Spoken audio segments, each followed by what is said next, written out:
Olá, estamos começando mais um programa Nossa Gente aqui pela sua TV Câmara e hoje nós desta vez viemos para um local aqui especial de João Pessoa. Especial pelo seguinte, nosso programa, como todo mundo sabe, trabalha com arte e cultura, mas arte e cultura é coisa dos homens. E tanto na cultura como na vida, existe um dilema muito grande hoje na sociedade. Muita gente, pela onda da formação acadêmica, acaba às vezes preparando mais um filho, mais uma pessoa para fazer o vestibular. Vai fazer o vestibular, estuda aquilo para fazer o vestibular. Ou então para um concurso. E realmente tem pessoas que se formam bem e viram técnico naquilo. Mas muito mais importante que isso é formar a pessoa para tudo que aparecer na vida. Para a arte, para a cultura, para ser um cientista. Quer dizer, a nossa formação educacional deveria ser invertida. E nós estamos aqui na Piolim, pertinho da Bica, viemos conversar com um dos coordenadores de projetos daqui que tem justamente esse objetivo.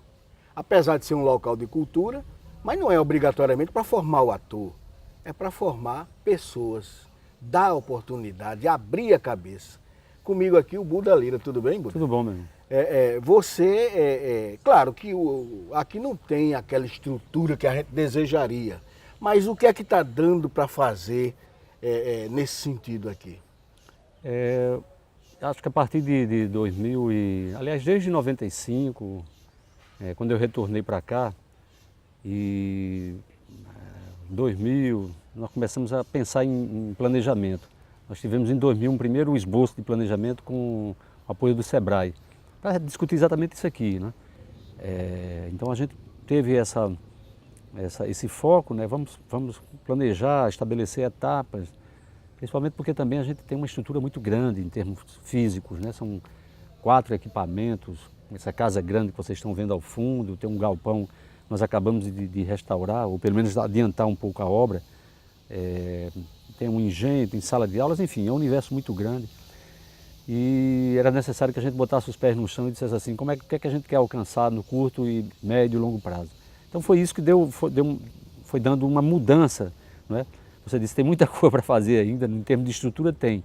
Mas essa casa grande, por exemplo, a gente acabou em 2013, o teto, o telhado, o madeiramento estava todo danificado, a parte elétrica era muito antiga, nós conseguimos recuperar o teto, a casa grande, quer dizer, falta concluir uma parte aí, mas hoje já funciona desde casamento a espetáculo de teatro, música, aniversário de crianças, a gente aluga, e aí já é uma forma também de mobilização, de captação de recursos. Enfim, é isso aí.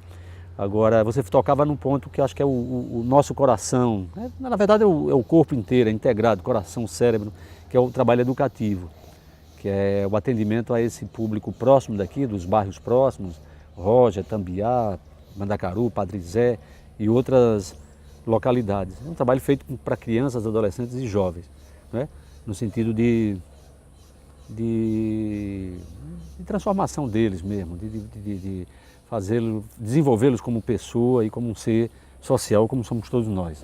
E acaba muitas vezes enveredando pela própria arte. Exatamente. O foco não é você formar o ator, o circense, nem o músico, mas, como eu disse anteriormente, a preocupação, o foco é o cidadão, é a pessoa, mas normalmente eles fazem opção, né? Nós temos uma pessoa, por exemplo, só para ilustrar isso que eu estou falando, no Le Cirque, que é o Rafael Paiva, né? Já está trabalhando, acho que uns 2 anos, que fez opção, e ele sempre tinha essa vontade, estava desde pequenininho, que a gente percebia que ele tinha uma força muito grande para o circo. Na verdade, ele que insistia que nós continuássemos com as atividades de circo, que a gente começou e depois teve que parar um pouquinho, ele ficou na insistência, mas só para ilustrar. E outras pessoas que realmente passaram por aqui e fizeram opção. Mas é fundamental que a gente que eles possam, de fato, percorrer o percurso total do estudo dele, né? Que ele comece lá no ensino fundamental e vá até a universidade, se assim o desejar, ou fazer um ensino técnico no instituto desse federal. Mas a ideia é essa, que ele tem opções. Agora, você falou já assim que é um espaço enorme, tudo bem, aí tem alternativa de se alugar, de Fazer para alocação, eventos, né? fazer locação para eventos. Agora, mas vive só disso porque não tem nenhum Não. vínculo com o Estado, nenhum poder público. Não, preciso registrar que esse espaço é cedido pelo governo do estado, né? Quem não conhece um pouco a história do Piolim, ele começa lá no convento Santo Antônio, ali, hoje onde é o Centro Cultural São Francisco. E com a saída do grupo para ter que aconteceu a restauração daquele espaço, foi cedido esse aqui. Então, assim, a gente vive, a grande fonte de renda nossa são os editais públicos de incentivo a tanto a cultura como a educação, que felizmente floresceu muito esses últimos 12 anos, né? Você vê editais de empresas como Petrobras, Eletrobras, Itaú, o Fundo de Incentivo à Cultura Local, que é o Fundo Municipal de Cultura, o Fundo Estadual de Cultura, enfim, o Fundo de Apoio à Criança e Adolescente, estadual e municipal. Então tem essas fontes que representam aí, vamos dizer, 75% do total da renda. Mas há um esforço nosso muito grande de descobrir potenciais, né? De como a gente pode estar, desde a seção, como você falou, locação dos espaços físicos, até quem sabe no desenvolvimento, no aprofundamento desse trabalho educativo, você gera produtos. Muitas vezes a gente vende espetáculos feitos pelas próprias crianças e adolescentes, né? Claro que não constantemente, porque eles precisam estudar, e a gente aqui não é a fonte principal, não é isso, não é esse interesse, mas a gente consegue fazer, vender os espetáculos pontualmente. Mas esse é um caminho também que pode ser seguido por esse trabalho que a gente vem atualizando o planejamento, né, ajustando metas. Né? Essa é a ideia de que a gente tenha alternativas de captação de recursos. Por exemplo, a gente tem um chamado brechó Piolim, que é roupas, a gente tem um acervo de roupas doadas, novas, sapatos, objetos. Agora mesmo a gente recebeu da Alpargatas uma quantidade de calçados, e a gente vê, e é uma fonte interessante de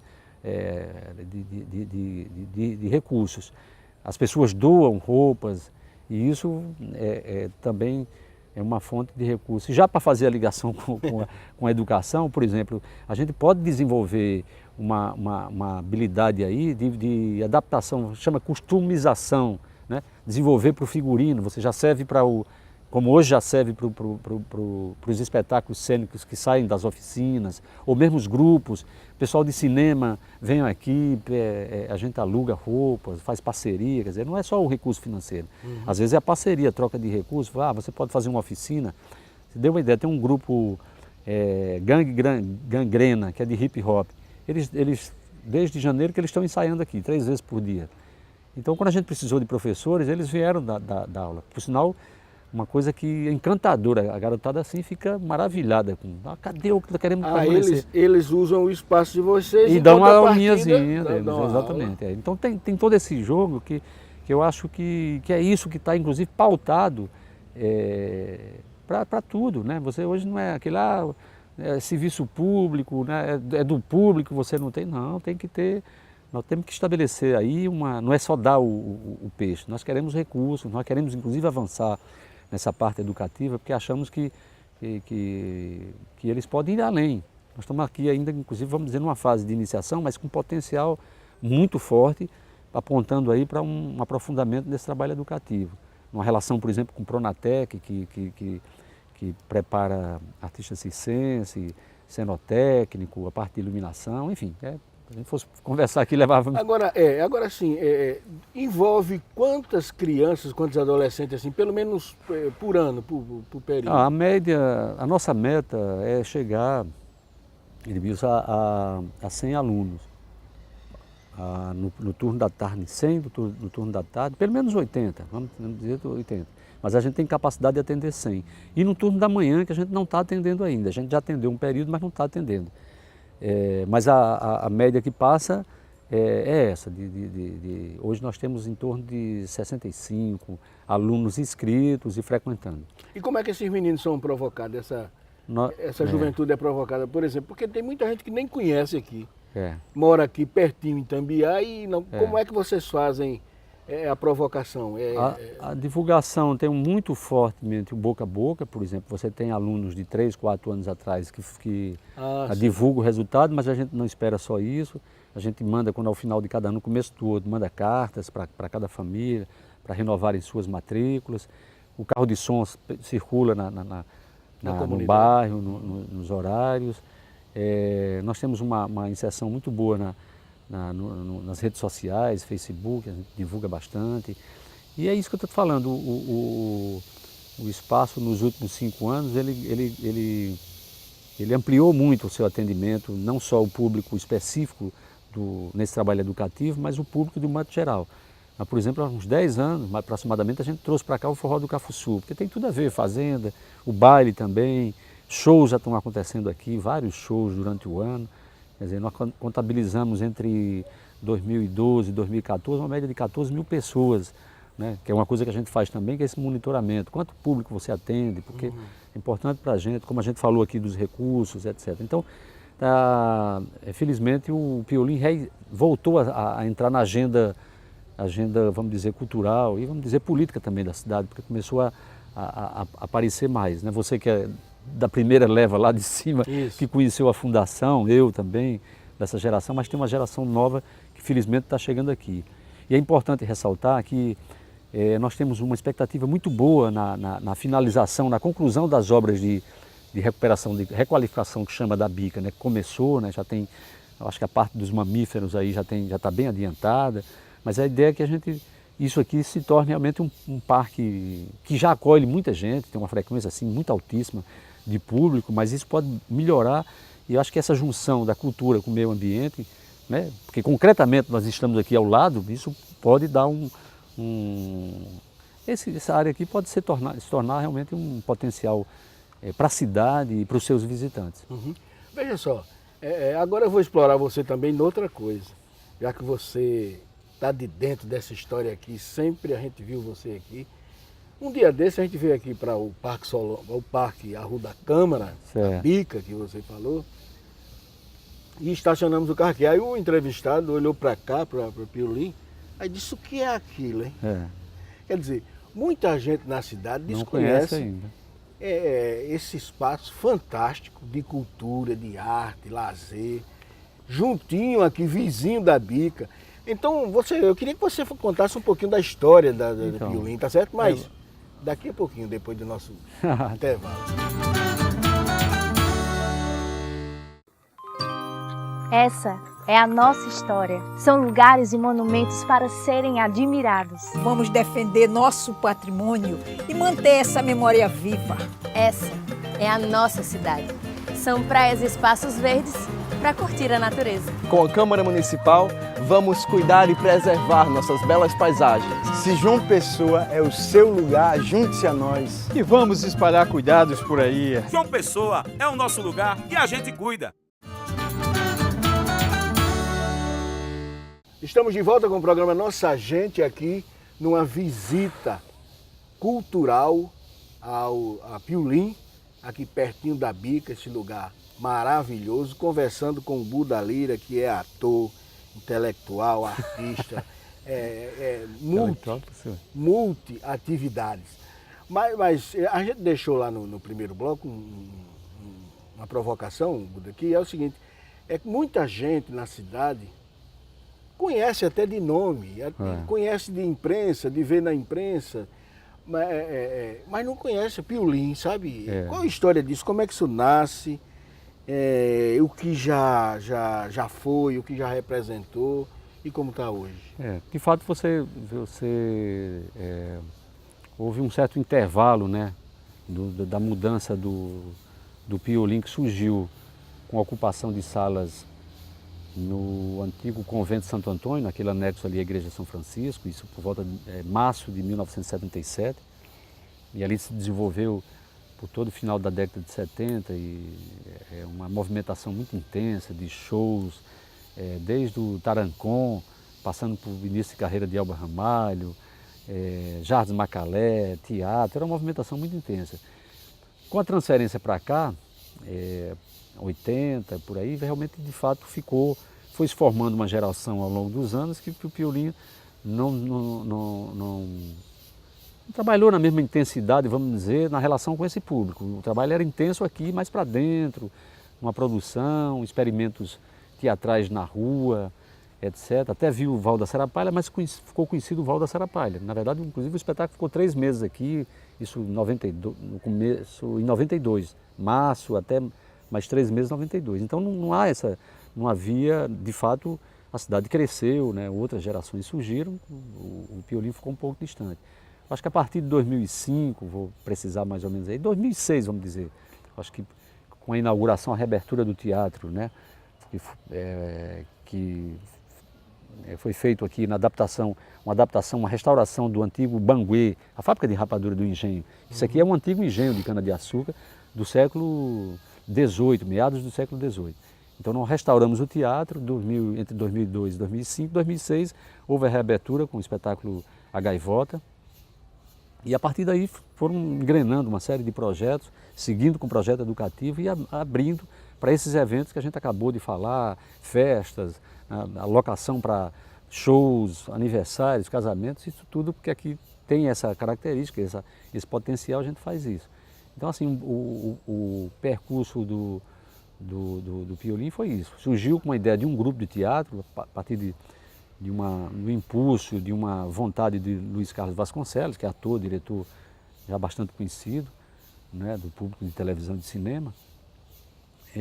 A partir daí foi desenvolvendo esse trabalho educativo, trabalho de teatro, trabalho de circo também. O Piolim já chegou a ter uma lona de circo, percorria aqui o interior, Santa Rita, Cabedelo, Bahia. Piolim itinerante. Enfim, teve um período de muita atividade. Então, a partir da década de 80, com a restauração daquele complexo São Francisco, a igreja e o convento, foi necessário a saída do grupo, houve uma luta muito grande, acabou chegando um consenso aí com a intermediação do governo federal, o IFAM, e o Piolim vindo para cá.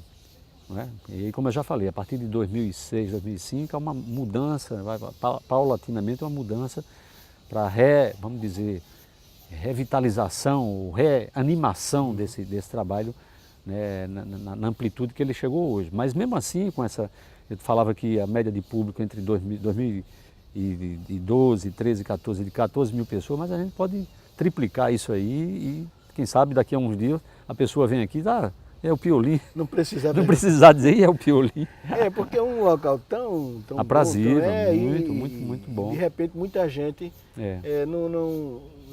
desconhece, né? Desconhece completamente. E é um tesouro, né? Toda a área do centro histórico, não só aqui, mas a área do centro histórico hoje está pautada como um local, né, para que a gente possa avançar aí, no sentido de ter turístico.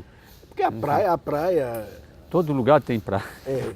Mas lugares como esse talvez... realmente é muito bom, mas independentemente dessas investidas dos poderes públicos com relação ao centro histórico, até independentemente disso mesmo, a gente, as pessoas, precisam mesmo vir mais para cá e... Essa junção de força, né? Frequentar pelo menos o que existe funcionando. Não é porque ficar lá na praia dizendo que aqui não tem nada, que é abandonado, esperando que o poder público faça uma casinha de boneca pintadinha, bonitinha, para fazer a fotografia e sair. Não adianta, tem que ter vida. E vida não basta ter um predinho bonitinho restaurado. Não, só restaurado não, você tem que ter uma programação permanente, e aí nas várias áreas da gastronomia, passando pela programação teatral, musical, de dança, exposição, precisa ter uma programação. Exato, senão...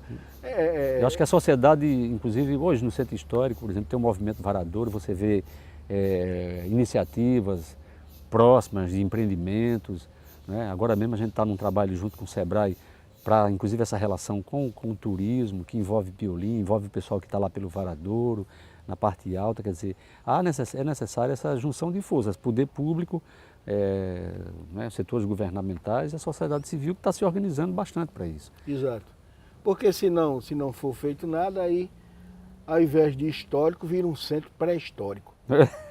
E pré-história basta a gente ver só em livro mesmo, né? Mas, Buda, é o seguinte, eu tenho que explorar você também nessa coisa da cultura, mas da cultura como ator, entendeu? Você E eu vou começar a conversar com você sobre isso, envolvendo o Epiolim. Por exemplo, aqui pode ser também uma alternativa de se trazer peças de teatro a custo mais barato, né? Por exemplo, o que eu quero dizer é o seguinte, porque tem muita gente, muito artista, muito grupo, que às vezes quer fazer uma coisa, mas o Teatro Santa Rosa é mais pomposo, o custo é maior, e aqui pode fazer uma coisa mais simples. Eu acho que tanto lá como aqui é preciso realmente, de fato, repensar o custo disso. É uma coisa que vem há muito tempo me chamando a atenção, né? E eu estava vendo uma pesquisa esses dias, ontem, estava vendo a pesquisa feita pelo SESC sobre a expectativa da população sobre por que não acessa isso, a um produto cultural. E uma das coisas que eles falam é o preço. Eles acham que é muito caro. Acham que em torno de R$20 já é caro um produto. Se você for pensar num público médio, você vai com uma família para o ingresso que é R$20, 4 pessoas, entendeu? Você vai assistir uma peça por mês, né? Porque isso não dá para você assistir o tempo todo, né? Isso considerando espetáculo infantil e espetáculo adulto. Eu acho que realmente é preciso pensar nesse custo, né? Independente de ser no Santa Rosa ou aqui no Piolim, né? Porque Santa Rosa é um espaço público, é até natural que o poder público pense na manutenção dele, qual é o custo de manutenção dele, que subsidie essa manutenção, funcionários, equipamentos, quer dizer, você não vai cobrir isso na bilheteria, porque senão não é um teatro privado, né? E também porque eu acho que seria o papel, né? Desde que esse produto se dirija a um público que pode pagar mais baixo ou pode ter acesso até gratuito, entendeu? Então é preciso pensar numa política que eu acho que ainda não há. Primeiro você ter essa programação permanente. A gente falava aqui do Centro Histórico, né? Para você frequentar, você tem tantos equipamentos aqui no Centro Histórico, mas ele precisa ter uma programação permanente. E por outro lado, pensar nessa questão do público, né? Além de você ter uma campanha direcionada, né? Para que até desmistifique, não vou no Santa Rosa, porque o Santa Rosa é aquele, vamos dizer, aquele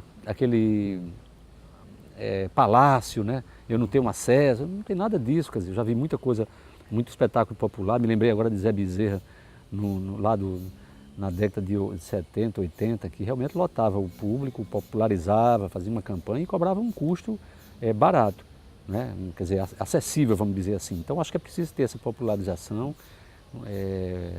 Você pode ir para determinado lugar e cobrar seus 30, 40 ingressos para quem pode pagar, mas você pode fazer uma temporada, né? Você é um tipo de produto que ele não perde o valor porque baixou, não deixou de baixar. Ele tem um valor lá intrínseco. Então, eu acho que eu vejo dessa maneira. Primeiro, você tem uma programação permanente. Eu acho que a Paraíba, João Pessoa em particular, já conquistou isso, de ter essa programação. O espetáculo já fica 2, 3 meses, até mais em cartaz aqui, mas é preciso que a gente faça de forma sistemática, né? Aqui mesmo no Piolim, a gente agora acabou de fazer, janeiro e fevereiro, uma programação permanente, né? Período de verão, a cidade recebendo muitos visitantes, esse espaço que era agradável. Muita gente de fora, inclusive, veio pelo trabalho mais de boca a boca, gente que estava hospedado aí em hostel, em pousada, diz, recebi indicação, vá lá, além de você conhecer um equipamento histórico, vai ver o espetáculo. Mas é isso, em síntese é dizer dessa necessidade da gente dar força aí, os grupos culturais que já estão se organizados, já tem sua personalidade jurídica, já tem seu produto, se juntar, e aí o poder público incentiva, entra com incentivo, não precisa nem ele fazer a produção, porque não é o papel do Estado fazer a produção, e a gente realmente conquistar um público que inclusive teve acesso, né? Houve uma ascensão social. Né? A gente contabilizava aí em torno de 44 milhões de pessoas passaram para a classe média, uma coisa dessa natureza. Será que esse público tem tido a oportunidade de visitar, de ir a um concerto, de ir a um espetáculo de teatro, ver uma exposição? Então é isso que eu acho que é o nosso principal foco. Ou só hoje. Passou somente a comer mais um pouco. Comer mais um pouco, né? Comprar Agora veja só, você foi falando, eu fiz uma pergunta a você e você foi me entregando outra pergunta, sabe o que é? Por exemplo, eu não quero comparar ao futebol, não, porque aí é uma coisa popular até demais, né? E as pessoas começam de criança. Mas uma coisa que eu questiono muito, Buda, é assim, quando é que o teatro como uma arte interessante como ela é, todo mundo que vê gosta. Quando é que ela vai ser uma coisa como, por exemplo, ela é na Paixão de Cristo, eventualmente? Eu confesso a você, eu não gosto muito do teatro trancado para a gente assistir peça não, tá? Eu gosto mais daquelas coisas de rua mesmo? De rua, aberto, teatro aberto. E a Paixão de Cristo cai bem aí com a ajuda da religião que traz muita gente. Quando é que o teatro em si, independentemente da religião, de ser a Paixão de Cristo ou de ser bancado pelo povo, poderia ser desse jeito, uma arte desse jeito? Eu acredito que vale aquilo que eu estava falando anteriormente tem a ver. Eu acho que sem uma programação intensa, sem um foco de público, qual é o público que eu quero conquistar, aí você só faz de forma sistemática, com a produção, porque há produtos e produtos, né? Quer dizer, a forma, nem todo espetáculo vai agradar fulano, beltrano, quer dizer, você vai ter coisas avançadas, experimentos, que também tem uma chamada popular, tem um apelo popular. Estava pensando, você falando, formulando a sua questão, e eu me lembrei que Augusto dos Anjos era recitado por todo mundo, né? No período, né? Muito tempo foi passado. Meu pai, que não era uma figura, vamos dizer, letrada, ele recitava, gostava de recitar aquelas mais famosas e tudo. Dizendo, tem formas, não tem segredo, é você fazer uma programação. Vou te dar 2 exemplos. Hoje você lota os concertos da Sinfônica, por quê? Por causa da regularidade da programação. E vou te dar outro exemplo muito interessante, que foram o surgimento das praças, 4, 6 anos atrás, a construção das praças. São equipamentos em vários bairros, onde se levava a produção lá. É preciso refazer aquele projeto. Eu acho que é uma possibilidade, mas também há muita carência de equipamentos descentralizados. Hoje você vê teatros, só para ficar nesse exemplo, é da praia para o centro. Você tem muito teatro aqui no Centro Histórico, Santa Rosa, Teatro do SESI, Piolim, teatro aqui do Pio X, o Ariano Suassuna, Lima Penante, quer dizer, aí você desce para a praia, tem um espaço cultural e desce mais ali tem o Edinaldo do Egito, né? Aí agora que tem a construção a Estação Ciência, mas você não tem nos bairros de João Pessoa, né? Descentralizados. Essa é uma preocupação, você tem uma infraestrutura e você tem uma programação, porque não basta você só construir. Você precisa mobilizar aquela comunidade em torno de um projeto cultural, que aí tem a ver com a educação também. Não é? Sim. Não seria esforço a mais para ninguém, né? Seria exatamente. E você trabalhar ali a mobilidade urbana, por que eu tenho que sair a programação é só na praia, na areia, não sei o quê, por que não faz lá? Mas olha, infelizmente nosso tempo está acabando. Muito obrigado aqui por ter nos recebido. Na sua casa cultural, na nossa, né? Na nossa, né? Mas você tem um tempo aí para suas considerações finais. Então, eu quero agradecer, dizer do prazer de estar conversando com você, né? Faz tempo, né? Embora numa entrevista assim. E dizer para o público que visite aqui. Ao visitar a Bica, vem aqui, está aberto, tem de segunda a domingo, tem sempre portaria aqui, para conhecer de perto, enfim. Né? Quem quiser fazer eventos, casamentos, shows, nós estamos abertos.